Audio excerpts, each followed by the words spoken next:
कुछ चिट्ठियां वक्त से पहले मिल जाएं, तो वो इतिहास बदल सकती हैं। और कुछ चिट्ठियां अगर देर से पहुंचें, तो जिंदगी तबाह कर सकती हैं। गांव की शांति और एक पुराना मकान। ये कहानी बिहार के एक छोटे से गांव रसूलपुर की है।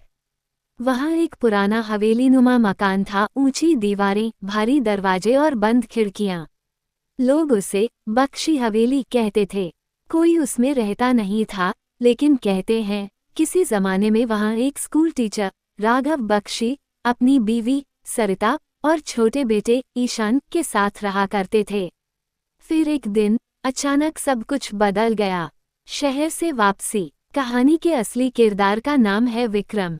उम्र लगभग 28 साल। एक आईटी कंपनी में नौकरी करता था दिल्ली में। लेकिन अचानक उसके पास एक चिट्ठी आई जिस पर लिखा था, अगर तुम्हें अपनी माँ की मौत का सच जानना है तो बख्शी हवेली वापस आ जाओ। एक पुराना दोस्त। ये देखकर विक्रम के पैरों के नीचे जमीन खिसक गई। माँ की मौत। लेकिन उसे तो बताया गया था कि उसकी माँ सरिता ने आत्महत्या की थी 20 साल पहले। उस रात विक्रम ने कोई सवाल नहीं किया, बस अगली सुबह पहली ट्रेन पकड़कर रसूलपुर पहुंच गया। गांव की पहली रात। गांव वैसे ही शांत था जैसा वो बचपन में छोड़कर गया था। लेकिन हवेली तक पहुंचते ही एक अजीब सी ठंडक उसके शरीर में दौड़ गई। हवेली का दरवाज़ा जंग खाए लोहे जैसा दिख रहा था, लेकिन खुले ही मिला। अंदर हर कोना धूल और जाले से भरा था। दीवारों पर मध्यम रोशनी में माँ की तस्वीरें थीं। विक्रम को अपने बचपन के कुछ दृश्य याद आने लगे। माँ की आवाज़, उनके हाथों की गर्माहट। वो रात हवेली में उसने अकेले गुजारी। लेकिन रात के करीब 3 बजे उसे सीढ़ियों से किसी के चलने की आवाज़ आई। पहले तो लगा शायद कोई चूहा हो, लेकिन फिर फुसफुसाहट सुनाई दी। विक्रम, मुझे माफ़ कर दो। ये आवाज़ उसकी माँ की थी। पुराना खत। सुबह होते ही विक्रम ने हवेली के तहखाने की ओर रुख किया। बचपन में माँ अक्सर कहती थी, नीचे मत जाना बेटा, वहाँ अंधेरा नहीं, राज रहता है। नीचे उतरते ही उसे एक पुराना संदूक मिला, लोहे का, जंग लगा हुआ, ताला टूटा हुआ।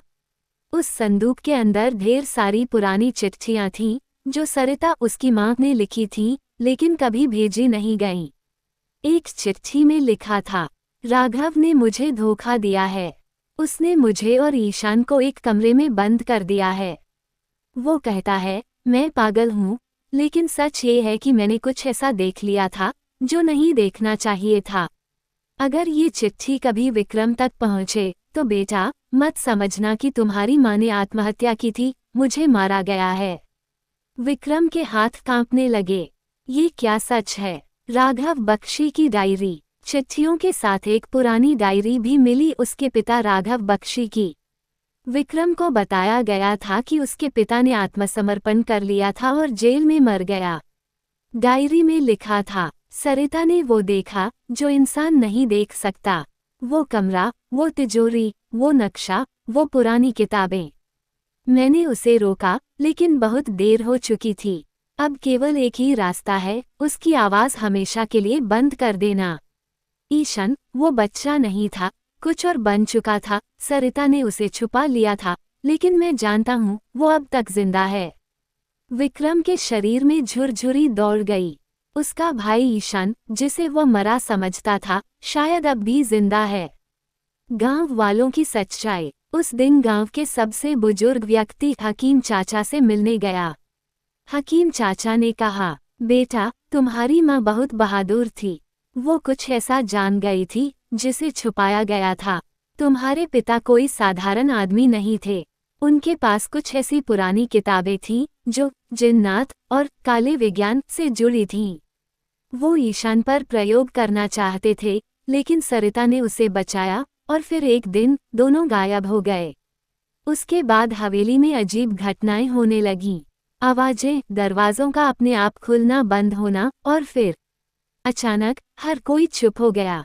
हवेली की तीसरी मंजिल। उसी रात विक्रम हवेली की तीसरी मंजिल पर गया जहां बचपन में जाना मना था।